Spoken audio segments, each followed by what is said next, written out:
is New Day Northwest. Now, here's Margaret Larson.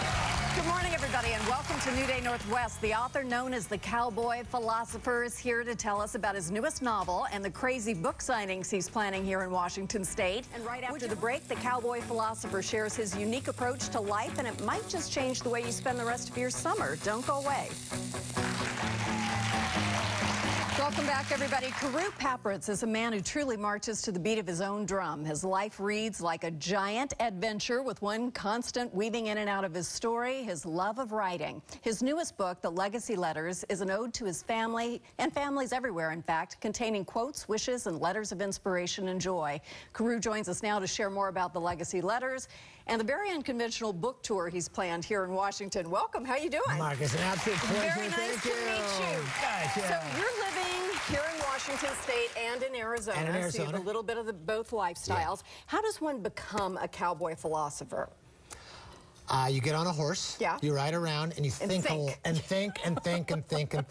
no. And then you write it down. And then you write it down, yeah. I read your book, loved your book, and I love the idea of the way the book is constructed. Can you share that with us without spoiling anything?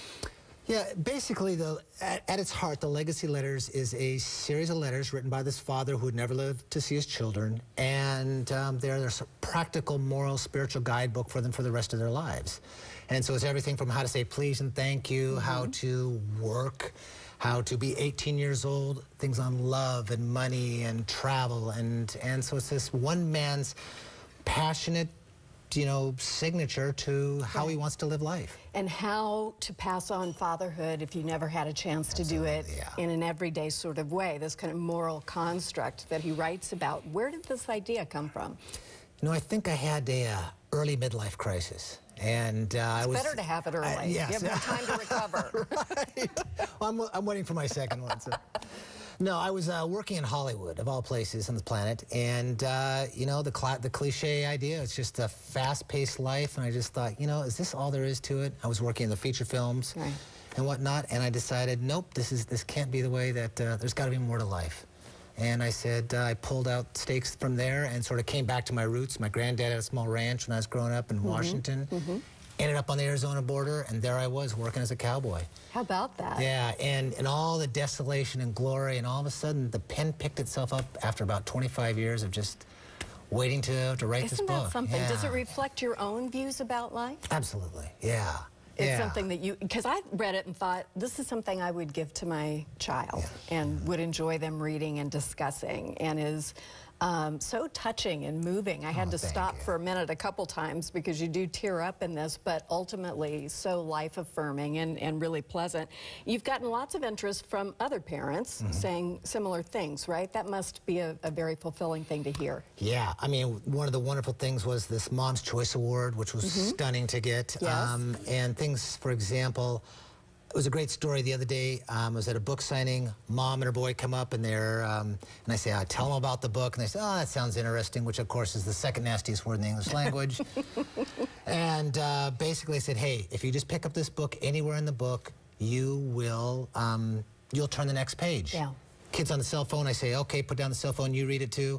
They both read it, turn the page. Turn the page, turn the page. I can believe it. And it was an amazing moment, yeah. I can believe it. And it's not didactic or lesson-y. I mean, it is written with great love. Do you have kids of your own? Yeah, I have a little boy. And, I mean, it seemed very personal in that way. So you do these cool book signings. They're unlike anything I've ever heard of before. Give me some examples of what people do to get to you to get their books signed. All right, so for my love of Washington, I have The Legacy Letters, Wild, Wonderful, and Washington First Ever's book tour. First Ever's talks about going, for example, the other day we were on a raft trip going down the Skagit River signing books, and I bring out this big banner, and people are, oh my God, we're going to do it on a volcano and kayaks in the Puget Sound and the ferry, just to celebrate. And again, it's the passion behind the writing in the book, the man who wants to live life, and I figure, you know what, this is how I want to present the book to the world. And you really love the state, too, so this is a great way to kind of promote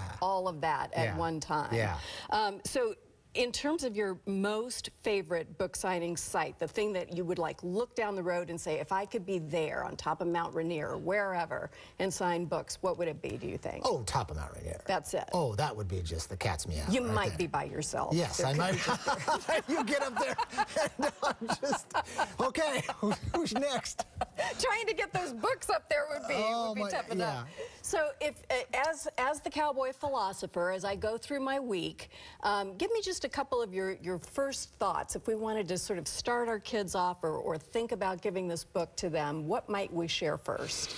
I think the whole idea of creating a legacy life is creating legacy moments. And they're very, very small moments. The idea of how can I create a moment of, you know, deep happiness, of generosity, of fairness, within just, for example, we could be sitting here and this is well, of course, this is a legacy moment. It's a good moment. It's a great moment. And that's what life is, right? I mean, one of the things I pulled from the book is that these aren't just, you know, thoughts about how to be forever happy, how to find your bliss. This was really about what life really is, which is that you gather up these moments and you put them in your basket, and you hope at the end of life that your basket is full, right? Yeah, right. Well, that's what we can all hope for. There's some great lessons in there. How old is your little boy? He's 7. 7. All boy. He's all, of course he is. He's the Cowboy Philosopher's son. He's already got his title figured out. Thank you so much Margaret, for joining us. pleasure. Couldn't recommend the book enough. We've posted more information online about the Legacy Letters, Carew's tour, and a number of more traditional signings in case you don't want to kayak to him,